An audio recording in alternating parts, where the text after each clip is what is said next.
What's up, guys? Welcome back. So today this video is going to be doing predictions for games going on Wednesday, February 27th. Got a lot of good games going on tonight, a great slate. So I'll be getting into those in a little bit. But before I do that, I'm going to do my recap that I always do. First takeaway coming from Virginia Tech beating Duke by 5. Duke's rotational defense was very poor in that game, showing some weaknesses without Zion Williamson, especially defensively.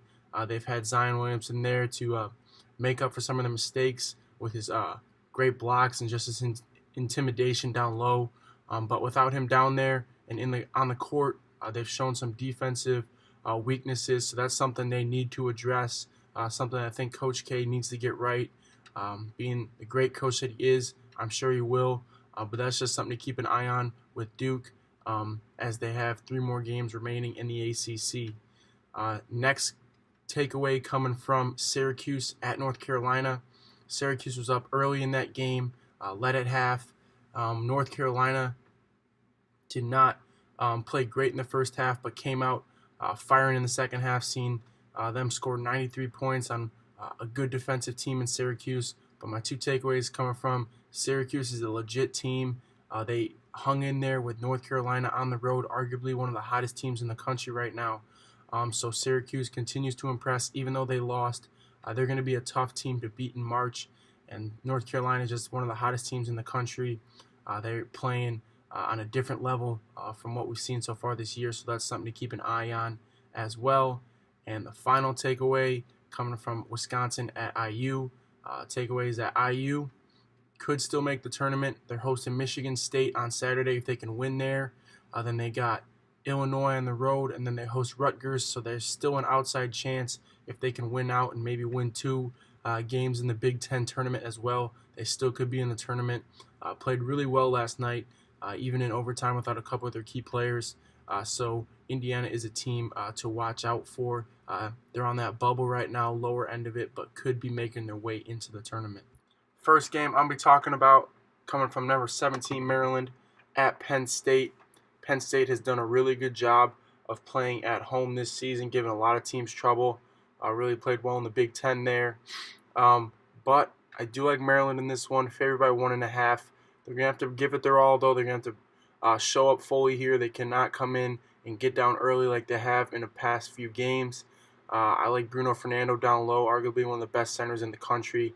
Really does a good job averaging a double-double. Really good rebounder, really good post player as well, so I do like Maryland. Also, Anthony Cohen, I think he's going to have a big game on the road at Penn State, so I like Maryland in that one. Next game we got Georgia Tech versus number 2 Virginia. Virginia had a great week last week, beat 2 ranked opponents on the road. They're going up against a very poor offensive team in Georgia Tech. Georgia Tech ranks 328th in offensive efficiency rating, going up against Virginia, top 5 defensive team in the country. That's not going to do it on the road. I like Virginia to absolutely smash Georgia Tech in that one, so I like Virginia by a lot.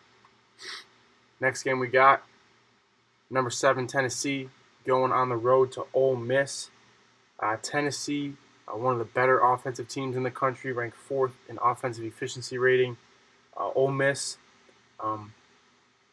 pretty poor defensive team, not even within the top 125 in defensive efficiency, which is why I like Tennessee on the road. Going to be a tough test just because Ole Miss is inconsistent in and out. Never know which team's going to show up. Got a good backcourt in Tyree and Davis, so Bone and Bowden are going to have to give it their all. They're going to have to play with them, do a good job defending them. If they can defend out on the perimeter, I like Tennessee in that one. Next game, Houston going up against East Carolina. Houston, the 5th best defensive team in the country, have been playing super well recently. Won 11 in a row, just rolling through the American Athletic Conference right now. East Carolina, however, is 326th in offensive efficiency. Not going to have what it takes to go out and beat a great defensive team in Houston, so I like Houston in that one. Next game we got Oklahoma State versus number 11 Texas Tech.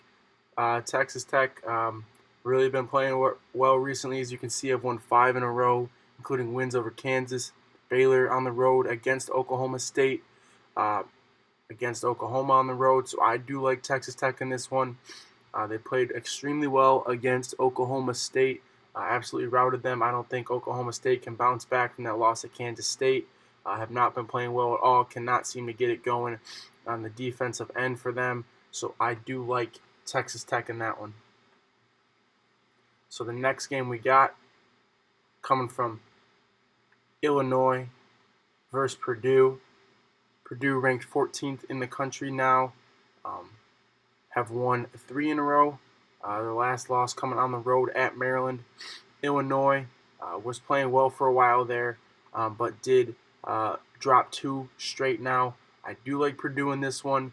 Illinois could give them a little bit of trouble on the perimeter. They've been known to turn some teams over pretty well, get a lot of ball pressure.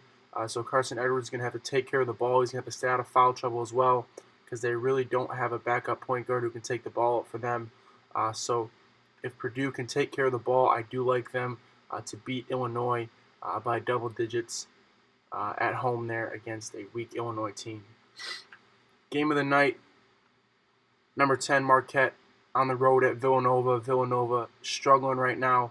Lost 4 of the last 5, 3 in a row. Those 3 losses were on the road, though. They're back at home. I like them to beat Marquette. Villanova's actually favored. I think it's going to be a tight game, come down to the last possession. So I do like Villanova in that one. Marquette, though, the best shooting team from three-point range in the Big East. Shoot 41%. Villanova 35%. I think Villanova has a big shooting night. I think they throw Phil Booth on Marcus Howard. I think they're going to lock him down pretty well. So I do like Villanova in that one to get revenge over Marquette and get back on track. Next game we got, number 23, number 22, Cincinnati, hosting SMU. I like Cincinnati in this one. Favored by 3.5. I like them by more than that. They're just too good defensively, a very good defensive team. SMU does not score the ball particularly well at a high rate on the offensive end. Cincinnati won 3 in a row. Their only loss in the last few games coming to Houston on the road, in which they hung in there. Cincinnati is a legit team, a very good defensive team, like I said, so I do not think SMU has what it takes to beat them. So ultimately, I like Cincinnati in quite a few on the road there. Next game we got, Texas at Baylor. I like Baylor in this one. Texas, the leading scorer, and Curran Roach was suspended for the team for a while for violating team rules. That's a big blow for them. As you can see, he's their leading scorer, a guard for them. Really did a lot for them as well. I don't think they're going to have what it takes without him. They gave it a good run at Oklahoma, bounced back after being down double digits in the first half. But I do like Baylor in this one. Baylor's too good defensively. I think they're going to be able to find ways to shut down Texas, especially without Roach for them. So I like Baylor in that one. So look for Baylor to take advantage of Curran Roach being out for Texas.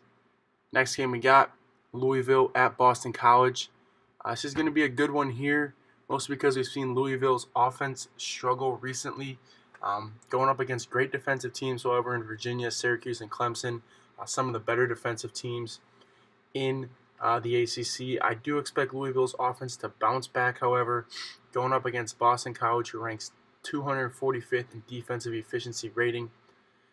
There, it's not going to be good enough. I think Louisville gets back on track. Got great shooters in Wara, Cunningham. So I do like Louisville to win, get some momentum going, get the offense back. So I like Louisville in that one on the road. Final game coming from UNLV versus Nevada. A rematch here saw Nevada win by 17 on the road at UNLV. That's the line for tonight as well. I like Nevada in this one. Have struggled recently. Beat Fresno State by 6 at home and lost at San Diego State. They need to get it right. I think they do. Jordan Caroline has a big game for them. Caleb Martin as well. Those two guys, I think, are going to both have over 20 in this one, so I do like Nevada by double digits in that one. All right, guys, that's it for this video. Thanks for watching. Like and comment. Subscribe if you have not already.